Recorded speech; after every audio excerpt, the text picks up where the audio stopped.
ಕರ್ನಾಟಕ ತುಳು ಸಾಹಿತ್ಯ ಅಕಾಡೆಮಿ ಹಾಗೂ ಮಿಫ್ಟ್ ಕಾಲೇಜಿನ ಆಶ್ರಯದಲ್ಲಿ ನಗರದ ಕುದ್ಮುಲ್ ರಂಗರಾವ್ಪುರ ಭವನದಲ್ಲಿ ನೇಗಿಲ ಯೋಗಿಯ ಕಾಯಕ ನಡಿಗೆ ಕಾರ್ಯಕ್ರಮವನ್ನು ಹಮ್ಮಿಕೊಳ್ಳಲಾಗಿತ್ತು. 20 ಜನ ರೈತರು ಕ್ಯಾಟ್ ವಾಕ್ ಮಾಡಿ ನೋಡುಗರ ಮೆಚ್ಚುಗೆಗೆ ಪಾತ್ರರಾದರು. ನಗರದಲ್ಲಿ ನೇಗಿಲ ಯೋಗಿಯ ಕ್ಯಾಟ್ ವಾಕ್ ಗಮನ ಸೆಳೆಯಿತು. ಮಂಗಳೂರಿನ ಕುದ್ಮಲ್ ರಂಗರಾವ್ಪುರ ಭವನದಲ್ಲಿ ಕರ್ನಾಟಕ ತುಳು ಸಾಹಿತ್ಯ ಅಕಾಡೆಮಿ ಹಾಗೂ ಮಿಫ್ಟ್ ಕಾಲೇಜಿನ ಆಶ್ರಯದಲ್ಲಿ ನೇಗಿಲ ಯೋಗಿಯ ಕಾಯಕ ನಡಿಗೆ ಕಾರ್ಯಕ್ರಮವನ್ನು ಕರ್ನಾಟಕ ತುಳು ಸಾಹಿತ್ಯ ಅಕಾಡೆಮಿ ಅಧ್ಯಕ್ಷ ಎಸಿ ಭಂಡಾರಿ ಅವರು ಉದ್ಘಾಟಿಸಿದರು.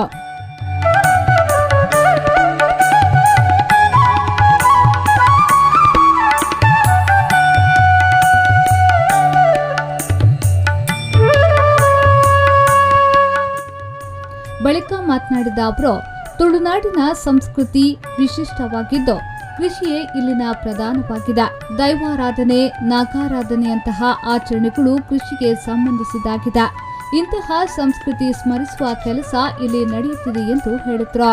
ಪ್ರತಿಯೊಂದೆಟ್ಲ ಕೃಷಿ ಅವು ನಾಗಾರಾಧನೆ ಆದಪ್ಪು, ದೈವಾರಾಧನೆ ಆದಪ್ಪು, ಭೂತಾರಾಧನೆ ಆದಪ್ಪು ಮಾತಲ ಒತ್ತು ಬೈದನ ಬನ್ನಾಗ ಪಾರ್ದನ ಅತನ ಉರಲು ಅತನಾಂಡ ಗಾದೆಲು ಒಯ್ಕಲ ಸಂಬಂಧಪಟ್ಟ ತುಳುನಾಂಡ ಅವು ಕೃಷಿಗೆ ಸಂಬಂಧಪಟ್ಟನೆ ನಮ್ಮ ತುಳುನಾಡದ ಚರಿತ್ರೆಯನ್ನು ದೆತ್ತನಾಂಡ ತುಳುನಾಡದ ಸಂಸ್ಕೃತಿ ಹೆಂಚಿನ ದೆತ್ತನಾಂಡ ನಮ್ಮ ಪಂಪ ತುಳುನಾಡದ.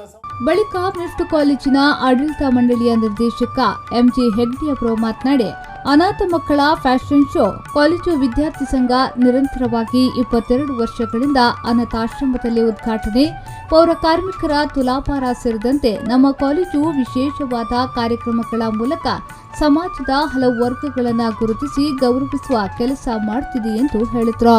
ನಮ್ಮ ಕಾಲೇಜಿನ ವಿದ್ಯಾರ್ಥಿ ಸಂಘ ಉದ್ಘಾಟನೆ ಆಗುತ್ತದೆ ಅನಾಥಾಶ್ರಮ ಮತ್ತು ವೃದ್ಧಾಶ್ರಮದಲ್ಲಿ.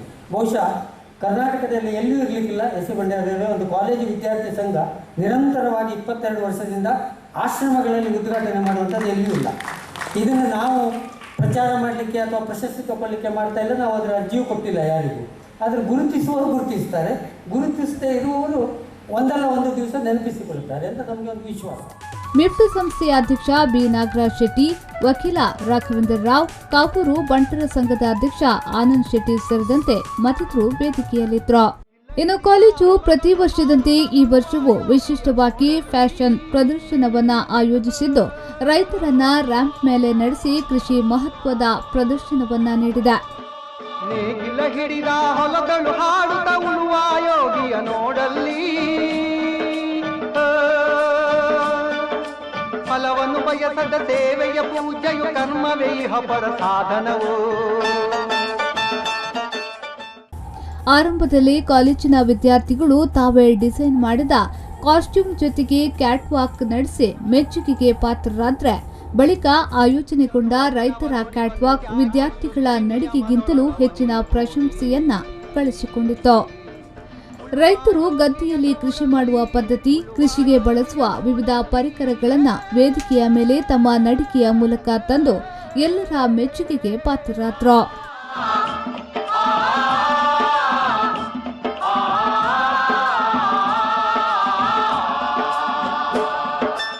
ನಾಗೇಶ್ ಕಾಪೂರು, ವಿ4 ನ್ಯೂಸ್ 24/7 ಮಂಗಳೂರು.